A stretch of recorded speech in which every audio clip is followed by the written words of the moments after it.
It's time. Time to get credit for the work you've done. Time to get the recognition you deserve. With Purdue Global, you can move forward in your career, for your family, and for yourself.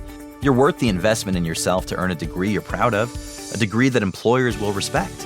Purdue's online university is designed to support working adults like you who know it's never too late to accomplish your goals. It's never too late to make a comeback. It's time to start yours today at purdueglobal.edu. A group of high school students started a project to research a string of unsolved murders. There is no profile of this killer except for the ones the students created. What if this guy's still alive? Like, what if he comes after us? Once you start getting a few tips or a few leads or a few identifications, then the cold case isn't so cold anymore. This is Murder 101. Listen to Murder 101 on the iHeartRadio app, Apple Podcasts, or wherever you get your podcasts. Episode 37, How to Use the KonMari Method to Declutter Efficiently and Frugally.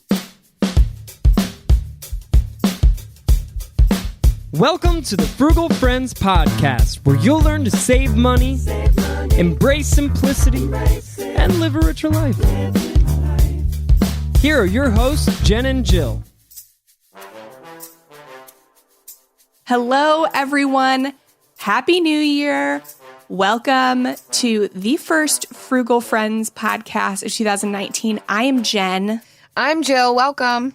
Yes, and we're so excited because nobody cares more about frugality than somebody on January 1st through 4th. So is that true?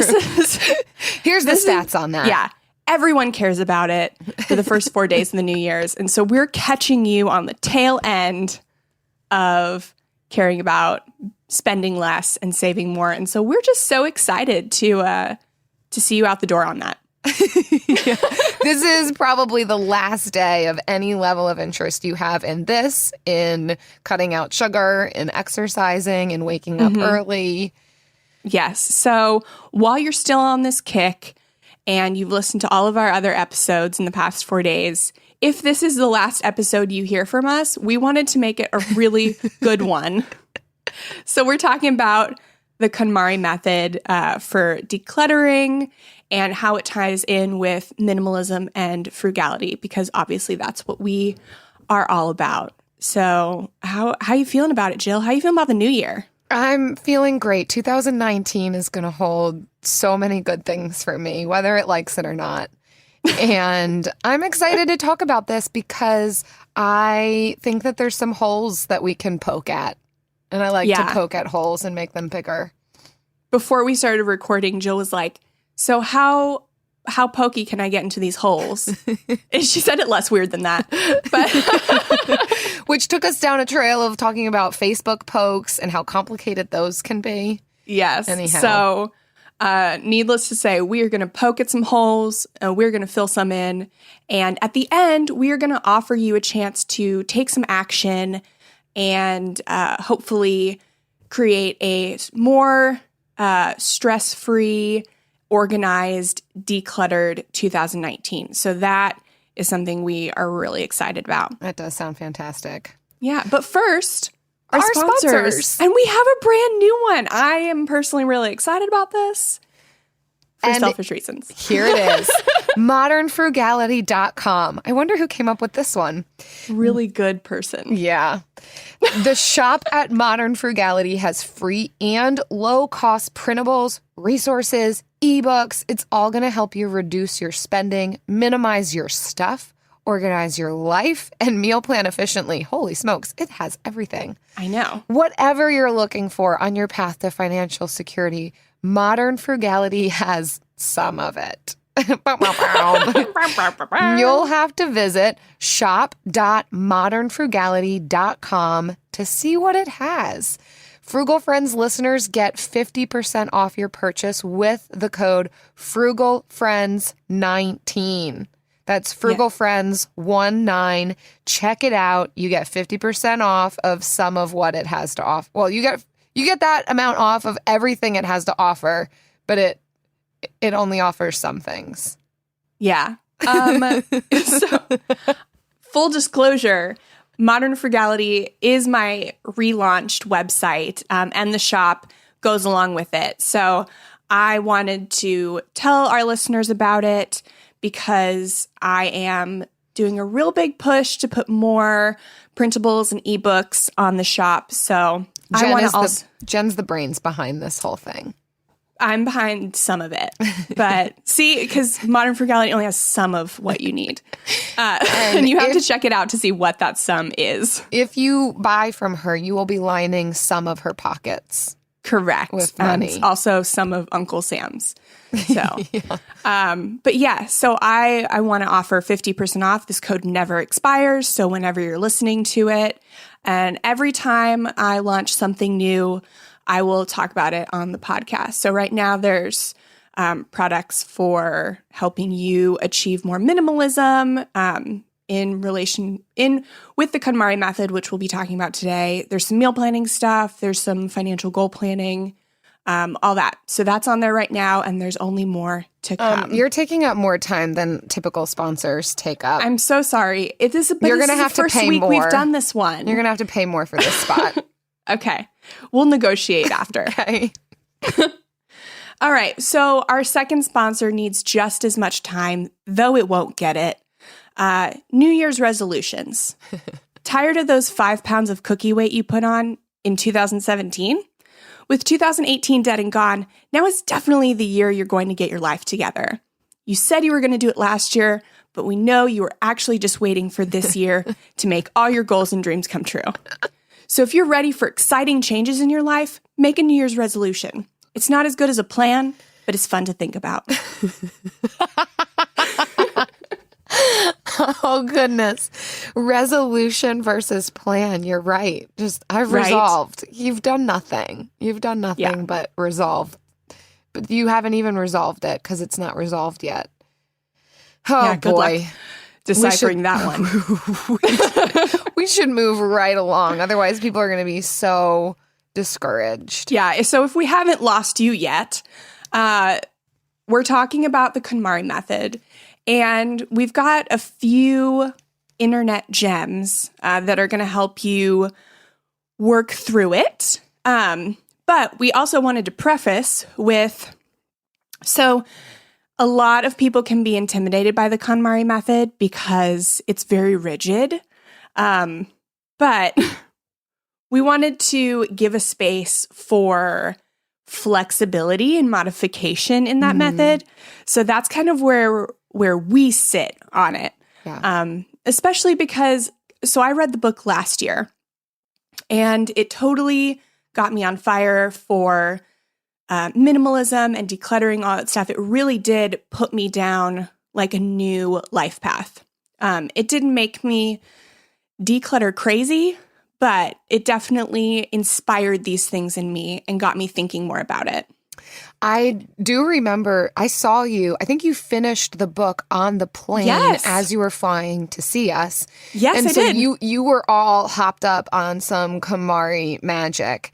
Mm-hmm. And you were telling me all kinds of weird stuff. Like, I just read this book and she tells you to touch your things, to stroke them, to talk to them as you're throwing them out and thank them. And I was like, what?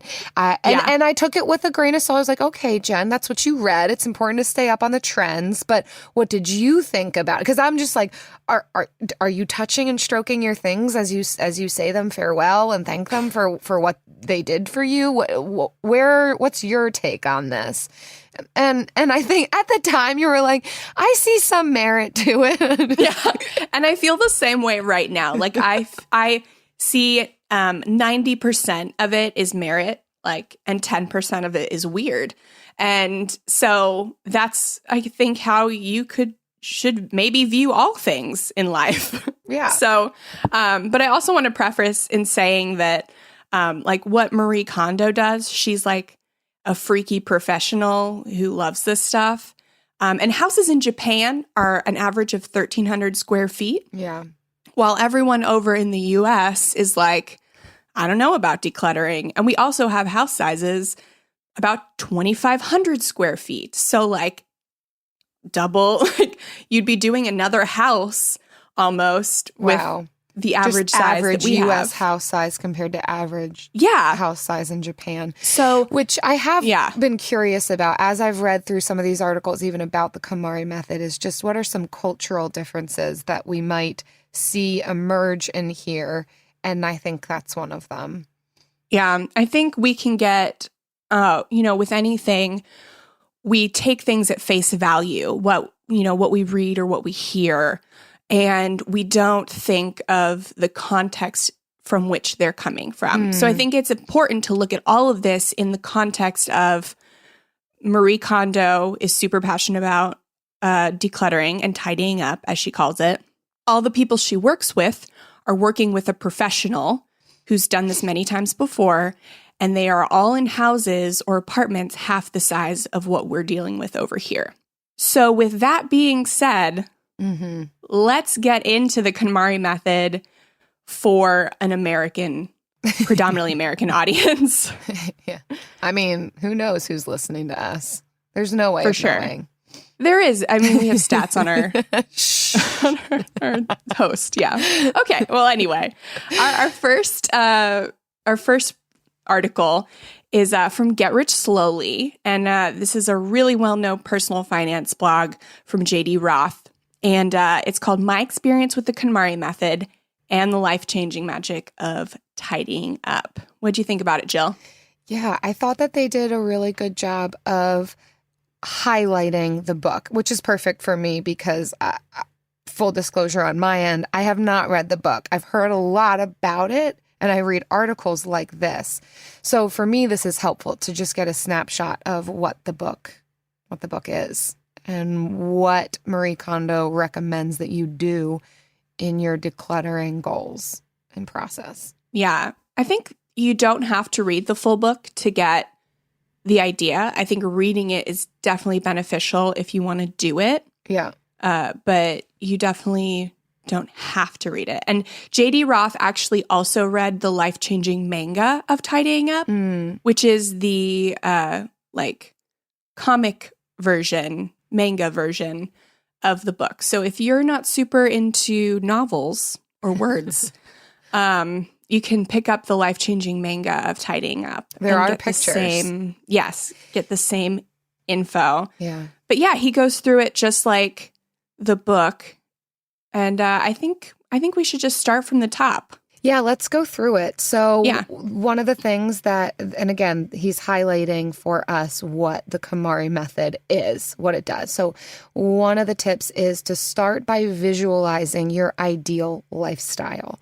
So this is referring to think about, before you even start, what do you want your home to look like? What kind of life do you want to lead there? And what would that home look like in order to be conducive for that life? And they said it's a similar question to think about what your purpose in life is.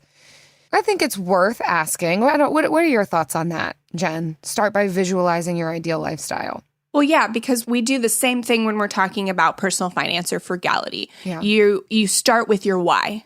Yeah. And I think this is it mirrors that perfectly. Start with your why. Like my why is I want to have people over. I want to clean less. I want to, do certain things in my house and not be inhibited by piles of things. So that's my why. From there, I can visualize, well, what does the house look like that meets my why? And that's essentially what she's saying. So if you spent any time paying off debt or saving money, this should not be a problem for you. And you should have that in sight because that will be what you keep coming back to as you run into barriers or struggles or challenges to remind yourself, this is why I'm doing this. That's a good way of reframing it, Jen. Yeah. The next 2 points that JD talks about are kind of on the same wavelength. She advocates for tidying in one large push rather than a little at a time. And to discard all at once intensely and completely. So this is where I just slightly because I'm definitely an all or nothing person. So it does help me to do it in a large push. But she talks about in her book doing it in one day.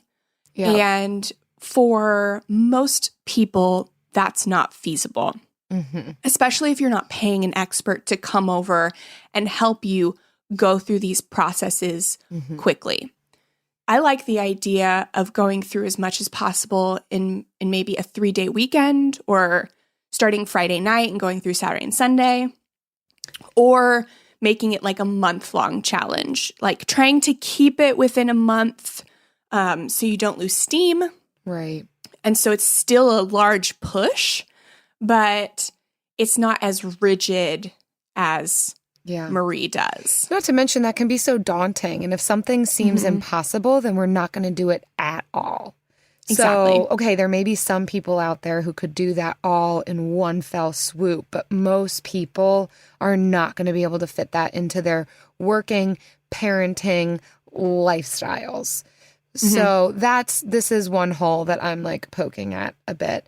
And and if we compare this, we did talk with Joshua Becker in our episode with him, and he chatted with us a bit about his take on this. And I think, well, he didn't speak to this specifically, but to contrast this, of his recommendation is always to start small, because people can be overwhelmed and they always go to the biggest challenge first. Well, what about I don't know, whatever your biggest thing is, my bedroom? That's going to be so difficult to go through the things there, or my kitchen. Well, don't do that. Go through your junk drawer first, or your basement, or something that is going to be, basement's not a good example, but for some people, it's not a good example. Yeah. So I do think that some of this is what is going to work best for you. I know that there are the people out there who are just like, I just need to do it. I just need to get it done in one fell swoop, or I'm not going to. And others are like, oh my gosh, that's too much. I will never do it. So this really is a what fits your lifestyle, what makes sense to you, what works best for you. Yes, totally agree with that. So then the other thing. So I think this is the biggest key point that people know about the KonMari method. Even if you live under a rock, you've probably heard this.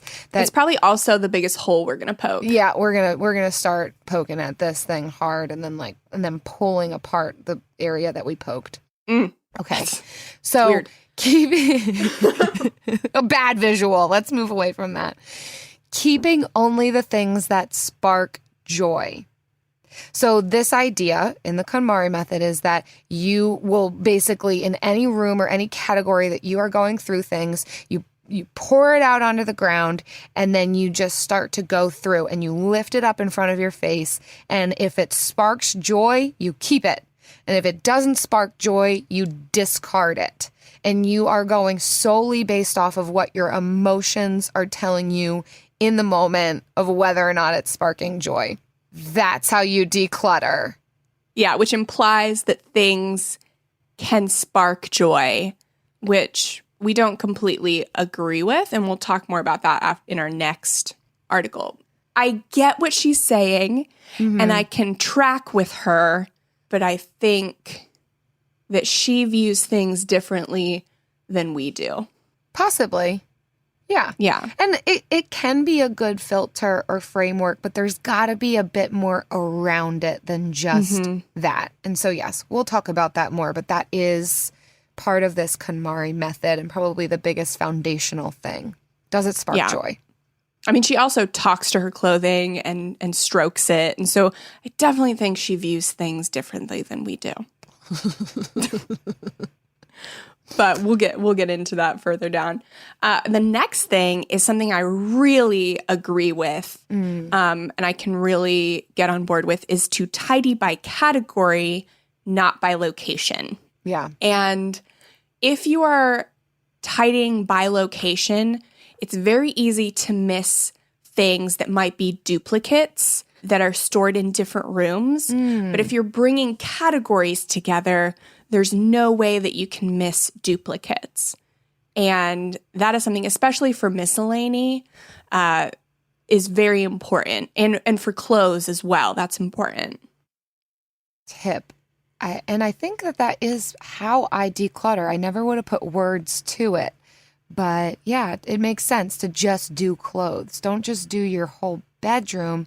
Focus on the clothes. Then move on to the other category of things that are in your bedroom. Yeah, and even within the category, you can break it up by I'm only doing shirts right now, or I'm only doing pants or bottoms right now. Like, you can break it down further, because even the category of clothes, doing all the clothes at the same time, can be overwhelming. So I really like that she will break it down per piece.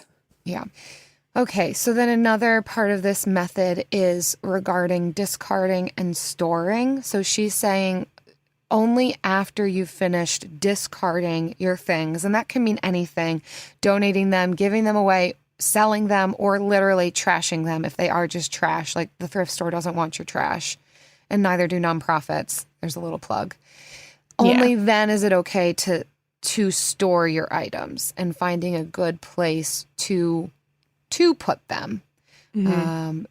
Yeah, is there any more to say about that? No, I mean, so I give a little grace for this one, because I don't know, I always have time to take stuff down to Goodwill or sell it, like, before I need things to be back in their place. Okay. So once you have finished discarding and maybe put it in a section of your house, like by the door, or I'll usually put stuff in my trunk, then I will put things back.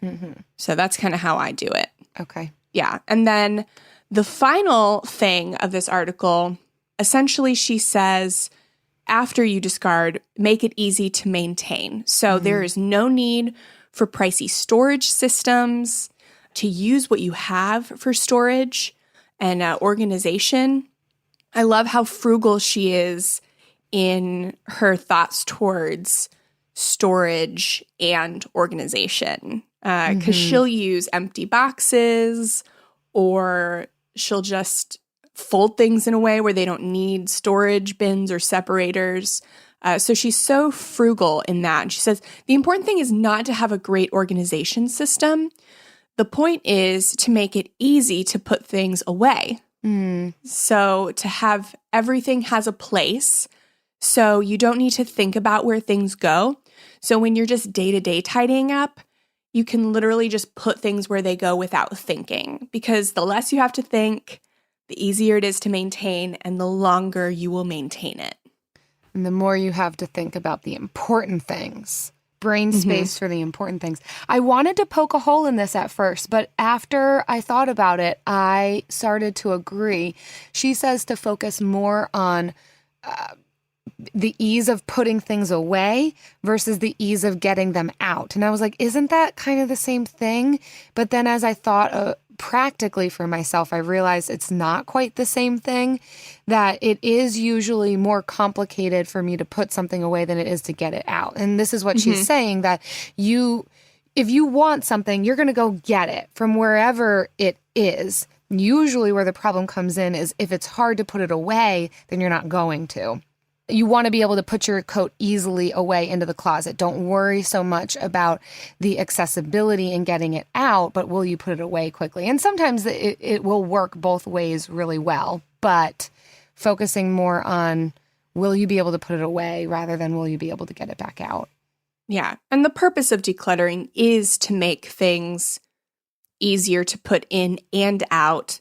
And that means more things get more use, and you're not rebuying things you already have, or because you don't know where they are in your closet or whatever. And therefore, you're saving money because you're buying fewer things. So that is one of the reasons that we're so passionate about decluttering and minimalism, is because of the direct tie-in that it has with spending less. Yeah, and the freedom to not have to get tons of expensive organizational bins. I think that's a big pitfall to this conversation, is like, now I have to make it look so Instagram pretty. Like, no, you don't. You just wanted to go shopping. I mean, you can look at JD's blog post that we'll have linked in the show notes. And I mean, he does the KonMari method, and it's great. It works. It's definitely not Instagrammable, but he's got pictures up. And, it's the method. He's using the method. Right. So you can, if you want to check out his story, definitely head to getrichslowly.org for that. But I think we're ready to move on to our next one. Let's do it.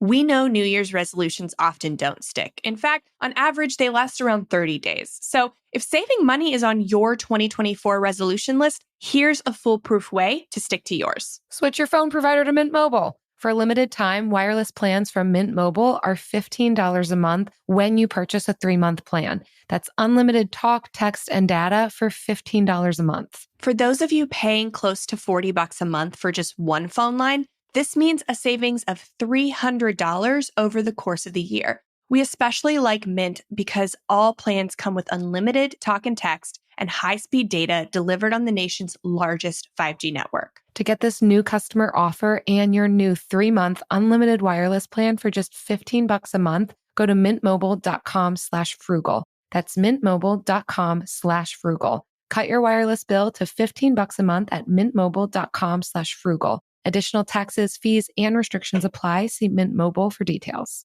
AI might be the most important new computer technology ever. It's storming every industry, and literally billions of dollars are being invested. So, buckle up.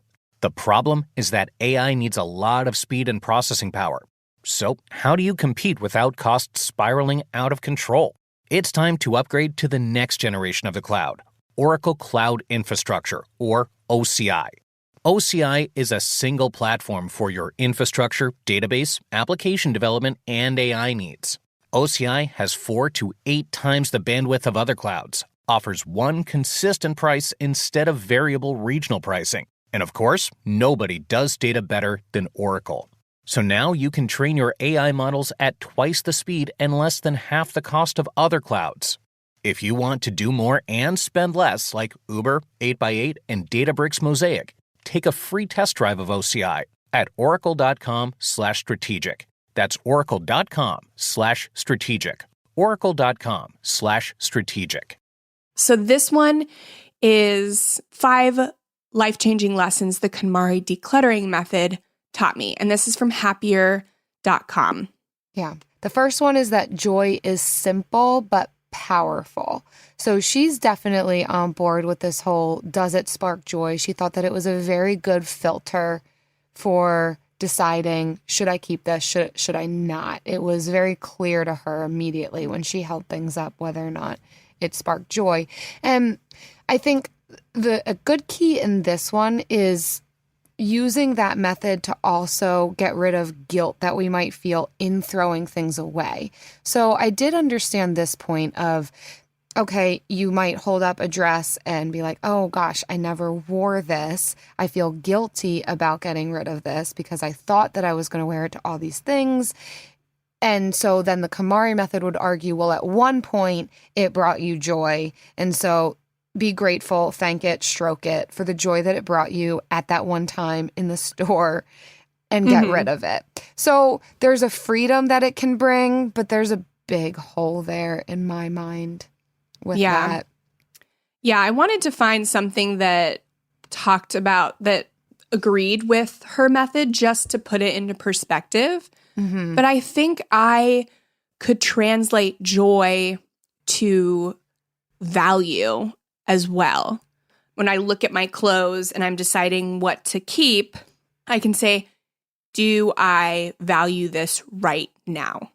I feel like that would be an appropriate phrase for me to use. Maybe not for everyone. Okay. I think we can all find our own spark joy phrase, but I personally don't want to attach joy or feelings with any of my inanimate objects. There's so many layers here because first of all, if that is the filter and we are just saying joy, then that can, if we apply this blindly across everything, then that can give license to just accumulate things. Just saying, well, it did bring me joy at one point and I'll just get rid of it when it no longer brings me joy, and can kind of create this throwaway society, which we're already that. We're already there. So I think part of this is not accumulating just to throw it away, because that's not sustainable. But I also think, I wonder, and I haven't fully fleshed this out, and this is speaking to what you're saying too here, Jen, of I think emotions are so attached to so much of what we do. We talk about emotional eating. Not we, but our society is talking about emotional eating and detaching ourselves from that. Emotional buying, shopping, emotional keeping. So I struggle with this, even this entire concept of looking at our emotions, because our emotions can shift every single day. Like, am I doing this while I'm PMSing? Well, then, yeah, certainly. Like, my things and my husband's things are getting thrown out.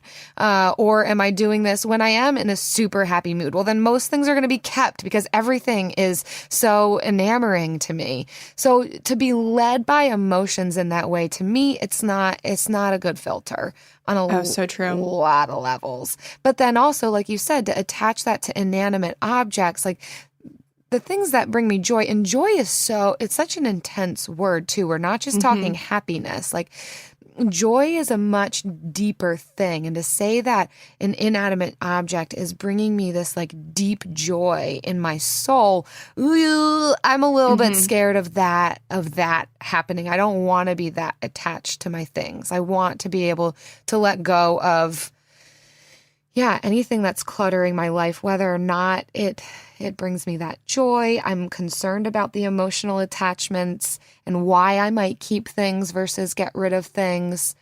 So, yeah. And we're looking at joy from a Japanese translation to an American one. There you go. So she could mean something less intense. But I think for us, that's just the way that we view joy. It's kind of like on a higher level than happiness. And so that's our interpretation. So I think we have to find our own spark joy phrase to translate it appropriately. Yeah. I mean, for me, and it's not too far off from this, my filter is, does it bring beauty or function for me? So that's, so there's some flavors of the KonMari method probably in that, maybe in the beauty, but then also the function, because like one of these articles pointed out, like, of course, your toothbrush most likely is not sparking joy for you, but you need that. Like, don't throw that out. You're going to... clean teeth spark joy. Yeah. You got to go down a long rabbit trail for that one. But it's something, and it sounds like it's working for some people, but I'm just not sure I want to encourage emotional attachments to my things. Yeah. I did like the perspective that Marie put. You mentioned the one thing with the clothing that, you have a very unworn piece of clothing that maybe you wore at one point and it did bring you joy. And then you have another piece of clothing that maybe you never wore, but you bought it because you wanted to be this person, and you got it home and you realized you were not that person, but you can't get rid of it because you've never worn it. You have that sunk cost bias. Yeah. And she says to thank the piece of clothing for teaching you who you are and who you are not. And I did like that. I don't personally thank my clothing, but it did help me get rid of some stuff having that perspective. Yeah. And it reveals a lot of behavioral economics principles. Okay. So it's all that kind of emotion-tied spending right. Is behind the theory of behavioral economics. Yeah. So, And you know me, I'm all about freedom. So yes, if this method is going to help people have the freedom to minimize and declutter, then fantastic. But then, and maybe this is the difference, that we're talking about decluttering versus acquiring.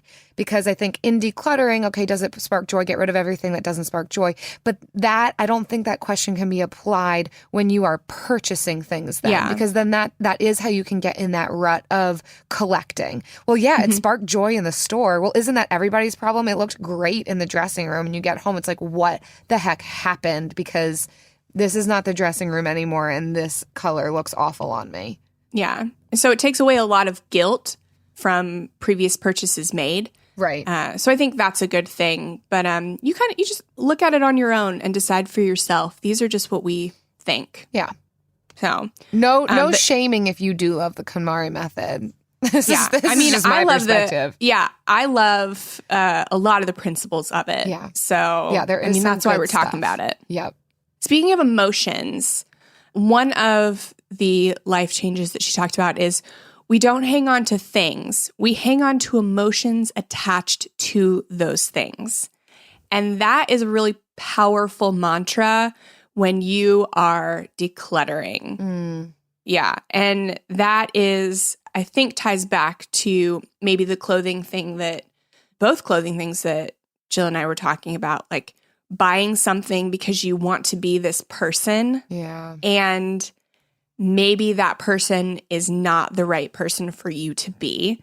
And sometimes that realization can be emotional. Mm-hmm. It's a lot of other things too. I think we think about it more in sentimental items, but it can be in books that you want to read that to make yourself the type of person that you don't necessarily need to be, and just all kinds of stuff. Yeah, and this is where it kind of goes both ways of keeping things for an emotion that they evoke, but then also getting rid of things regardless of the emotion they evoke. Is that your understanding, Jen?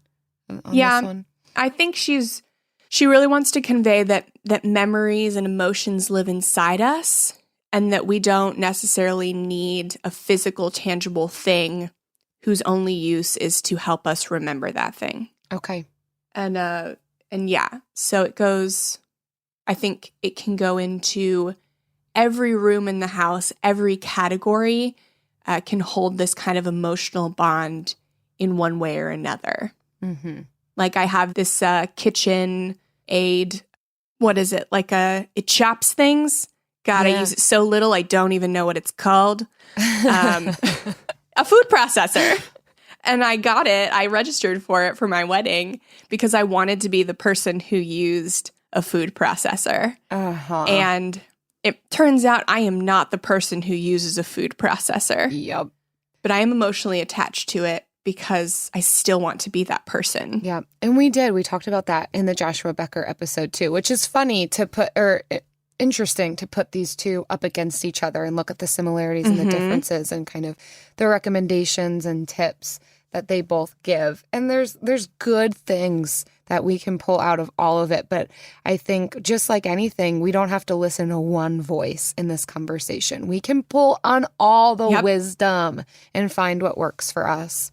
So anyhow, and this next one that this article talks about is having fewer things you love is better than having a lot of things that you kind of like. And I 100% can get on board with this. This is probably baseline minimalism, not theology, philosophy. I agree. So this is, and there is freedom in this to not be cluttered and have things all around us that are like, yeah, that's kind of cool, but I don't like this about it, and this is kind of neat, but whatever. Rather than, okay, these few things that I have really serve a purpose, or they have beauty, or they spark joy, if you want to use that lingo. The lifestyle that leads to is better than just being surrounded by things that like you could give or take. They're okay. Yeah, I think this philosophy is essential to our frugality too, because once you declutter and you have this, this capsule wardrobe or this capsule kitchen, I like the word capsule. It's very trendy right now. Once you have this, then you don't feel the need to buy new stuff. You don't feel the need to take advantage of sales just because they're there. And you can be content. You can learn contentment because you're surrounded by things you love, and then you can tell the difference between love and kind of like in your home and your relationships. Yeah, and that is something that she said, that once she decluttered and kept things that she loved, then she realized she didn't need more jeans because she really enjoyed the ones that she had. It wasn't like, I have 10 pairs that I kind of like, but none of them quite suit my needs, so I'll just get another pair, versus, no, I have 2 really great pairs at home, so I don't need any more. Exactly. That can help sustain the lifestyle. I do like that. And when you do need a new pair of jeans, you're not going to feel guilty for getting the really quality pair because you didn't buy the 10 that were just on sale. Oh, yes. Yeah. So another perk. Yeah. And the last one on this list, I don't know if you were counting, but we counted the first 2 as one because they were both about joy. But so number 5 is it's not about what others think. So I didn't really think about this. Yeah. No. I didn't even think about this when I was decluttering, I guess, because I already don't care what others think. Yes. That's part of aging. It comes with the territory, although I think I've already given up. We've hit it a little too early, so I'm a little afraid for what we're going to be like when we're 50, Jen, but yeah. You'll get to hear it on the podcast. But so she said this story that I really resonated with. And it's while she was decluttering, she had a black sweater and she was trying to decide whether to keep it or get rid of it. So she put it on for her daughter and husband, and they both said it looked good. They gave the thumbs up. And so the sweater went back in her closet, but it kept nagging at her. Like she didn't really like it. And usually we care about what others think in a negative aspect, but this was a reversal. Like they really liked it. And she was like, I just don't know, but since they like it, I'll keep it. And eventually she was like, does this really bring me joy? Or it could have also been like, do I personally really like this? Yeah. And then it was like, no, I don't. So she got rid of it. And yeah, that is something that I will take with me into this year's declutter. Yeah. Because there's things, Travis and I have different opinions on what I should be wearing. Yeah. And but you're a strong, independent woman. You make up your own mind. Right? Yeah. So he wants me to wear like clothes that fit, and I just want to wear like bags. So I'm going to have to go with my heart. And wear the bags? Yeah. Okay. Whatever sparks joy, Jen. I can 100% relate to that, though. In a lot of areas of life, particularly, though, with my own things, trying on a pair of shoes, or what do you think about it? And, oh, yeah, I really like it. But it's like, for me, I know the intricacies of it. You know, he may say, yes, I like those pair of shoes on you, but then I can know, yeah, but they kind of dig in on my left side and I'll only wear it with this outfit. And I've only worn that outfit a few times. And he doesn't know that whole inner dialogue. And it doesn't really matter to him that much whether or not I get rid of it. So why don't I just make my own decisions for myself? There's a novel concept. Now, but one of the KonMari method things is to do this on your own. Don't take into consideration what others think. And I think at first I was like, what? That's so isolating. It's so individualistic. Other people matter. Community, rah, rah. You're so going to get in trouble for throwing away your husband and children's things. Yeah, exactly. So I think that this point really did help me to kind of understand what that's talking about in the KonMari method, is that no one's going to know the inner dialogue of your personal things. You make the decision. But I do think this is the hole I'm going to poke in it, that yes, when it's shared items, when it is somebody else's things, no, you don't get to do that alone. I'm just going to trump that one and say you don't get to do that alone. But I agree. Make the decision for your own clothing. And yeah, what you know fits and what looks good on you or whatever. It doesn't just have to be clothing, but I will say if you live with a hoarder, then you can go through and maybe pick out some things, like just help them out, but don't get rid of them, hide them. And then when he asks where they are, then you say, oh, it's here. And then if it's been several months and he has not asked, then they go. This sounds very specific. This hoarder is a male and you live with him. And it's just a theory. Yeah. You know, that you want, if you want to test it out. I mean, it depends on what your definition of hoarding is. I don't know. Tread lightly. Tread lightly on other people's things. Yeah. But you know what we don't have to tread lightly on? Ooh, the best time of the week? Yeah. It's time for the Bill of the Week.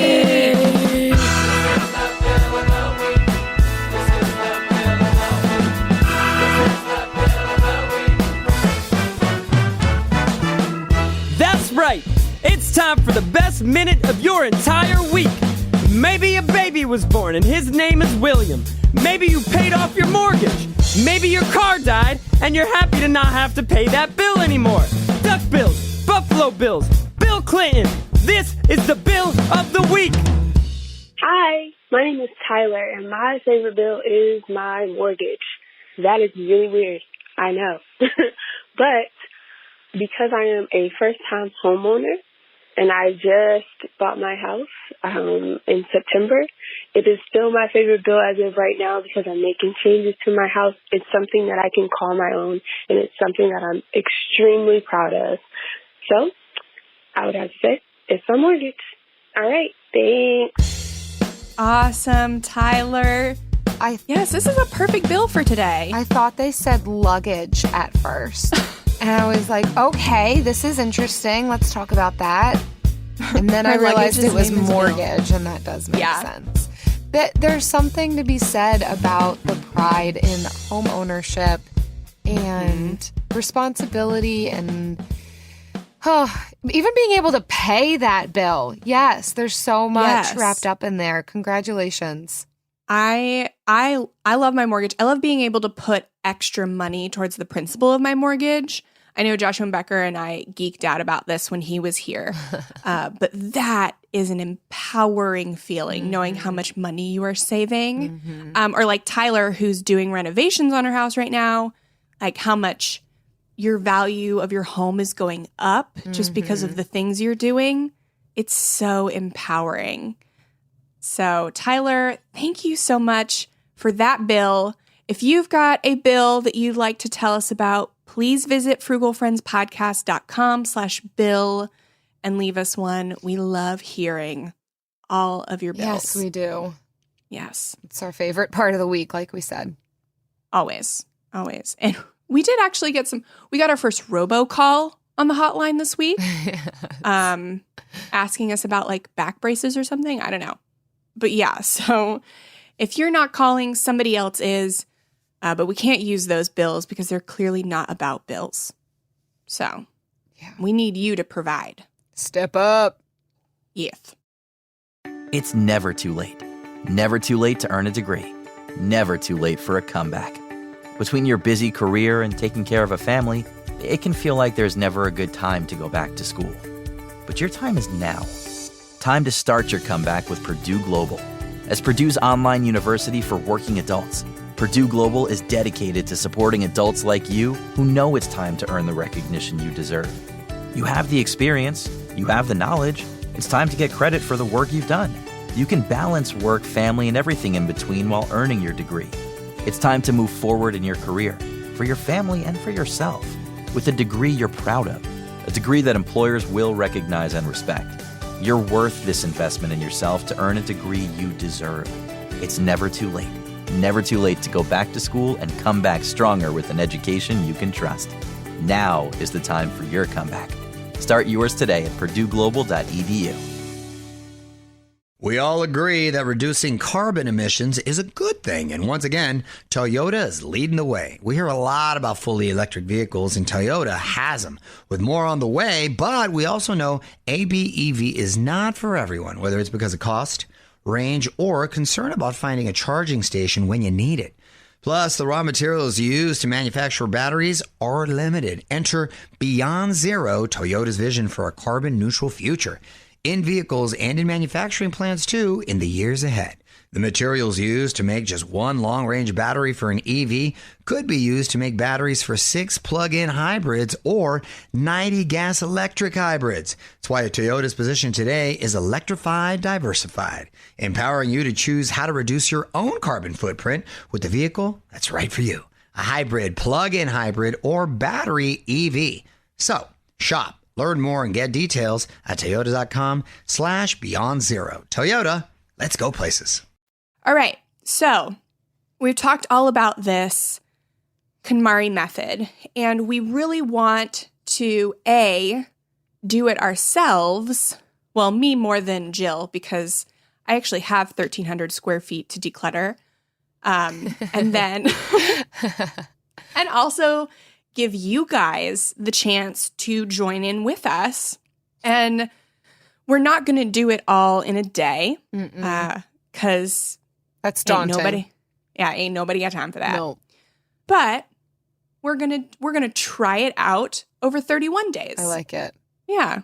So here's what we're going to do. We're going to be using Marie Kondo's method for decluttering, but like Jen said, more toned down 31-day challenge. I have made a list of everything that Marie includes in her book for decluttering and listed it out over 31 days. And so I know it's January 4th and you're already a little behind, but the first few are super easy and you can catch up really easily this weekend, or you can go 4 days into February. No one is going to It's 31 days. be mad about it. It doesn't have to just be January, whenever you're listening in. So what these are, they're mini declutters, and they should not take you more than an hour to tackle. They can, but don't let them. Just put your efforts towards it for an hour. It's a real world kickstart that Marie would not approve of, but she's not here. Yeah. And so we are going to have the link to the calendar on our show notes for this episode, and you can sign up to get the calendar emailed to you. And it's coming from the Modern Frugality shop, back to our sponsor, which is actually me. Thank you.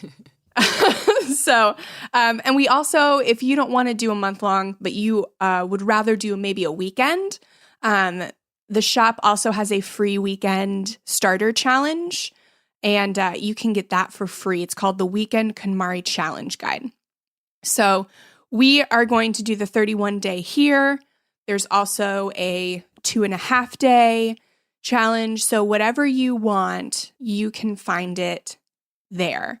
And yeah, so we hope you will join in with us and declutter your life this year. And then join us on the Frugal Friends Facebook community group. Post pictures, tell us how it's going for you. We love group challenges, group participation, community input. It's what spurs us on. I know. I'm so excited. Jill, is there anything in particular that you were excited to declutter? My clothing. Since moving out of a motorhome and in with my grandmother, which is still not a lot of space, but I have been a little bit lax on collecting things. I really haven't spent any money on clothing, but people will give me clothing that they're getting rid of, and I'll go through it. And if there's something that I like, then I'll keep it. And I've gotten a little bit because I've had space, I have filled that with clothing. It's my downfall. It's my Achilles heel. And I got to go through it because now I've just got drawers full of things that I hardly wear or I don't really like that much. But I'm excited. I am looking forward to getting rid of clothes and getting back on track with a more pared down wardrobe. Yeah. How about you? Same's clothes. Well, so literally everything, Jill, because we are expecting our first child. Whoa! Talk about things that spark joy. Yes. A little bundle. Yeah. So we are literally expecting to spark joy in May. Yes. And so there are things that go into having a baby that involve accumulation. And so I really am committed to getting rid of a lot of stuff from our bedroom, our kitchen. My office is going to become a nursery soon. So there's just so many things. And so I'm very motivated to pare down to just the essentials. Start it now before you get huge. That's what I'm saying. I have to because I'm already growing. And if I don't do it in January, I fear it won't get done. Especially as the warmer months start coming in. Holy smokes, you're going to be big and sweaty. Thank you. So excited for you. I'm always happy to hear your encouragement for my life. I'm so excited. I'm excited for you, and I'm also excited for me and that I get to watch this happen. And then also for our podcast, because I think this is good press for us, to have a baby on the way. I think it's going to be fantastic for our ratings. Yeah. Yeah, that's why I did it. I thought, oof, we need a little something to shake things up. Yep. So, and then when our ratings start to go down again, I'll get pregnant. And we'll just go back and forth until we're famous. Yes. Because of our babies. It's going to be a lot of kids. We're going to have a lot of kids at that rate, Jill. I don't know if you want to commit to that. Yeah. Oh. Okie doke. Well, yeah. Let's talk about our book club, too. That's another thing we are still doing this year. Yeah. So it's January. And who would have guessed? We are reading The Life-Changing Magic of Tidying Up by no other than Marie Kondo. Shocking. So surprised. And we are giving away a free copy of The Life-Changing Magic of Tidying Up, one copy for every 5 reviews that we get emailed to our inbox. So if you want to be in the running for a copy of Marie Kondo's book, and you just can't wait from the library because it's January and everybody's getting that book, then leave us a review on iTunes or Stitcher, screenshot the review, and send it to frugalfriendspodcast@gmail.com. And we will select the winners on the last day of the month.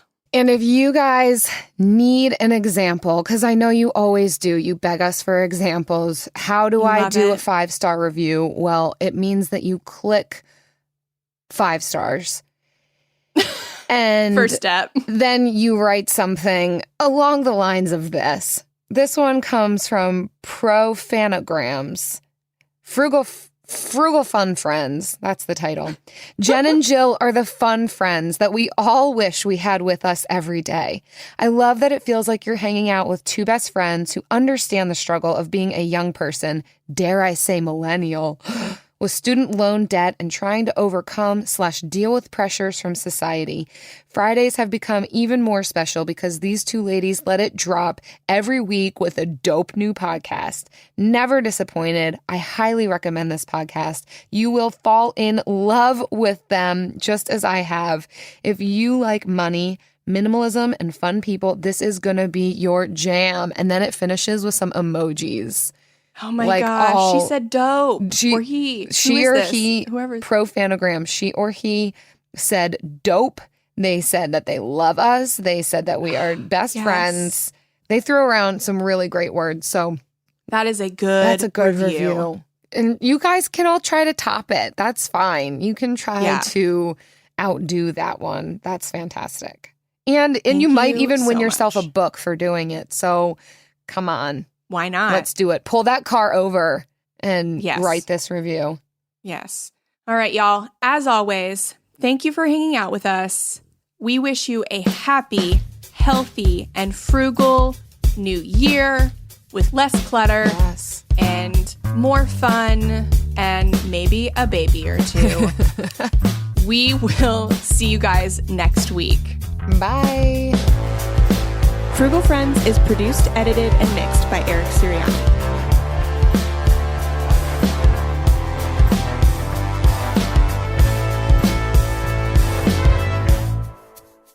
Oh, man. You're going to have a baby in 2019. That's weird. That is legit. You are growing a human inside of you. It's the weirdest thing. I cannot wrap my mind around it. It's amazing, and it's also terrifying. Yeah. Yeah. An entire new human being. Thanks for making me feel safe about it. I don't think you should feel bad about it. It's amazing. It's also... I am excited. Incomprehensible. Yeah. I have never been the person with the maternal gene.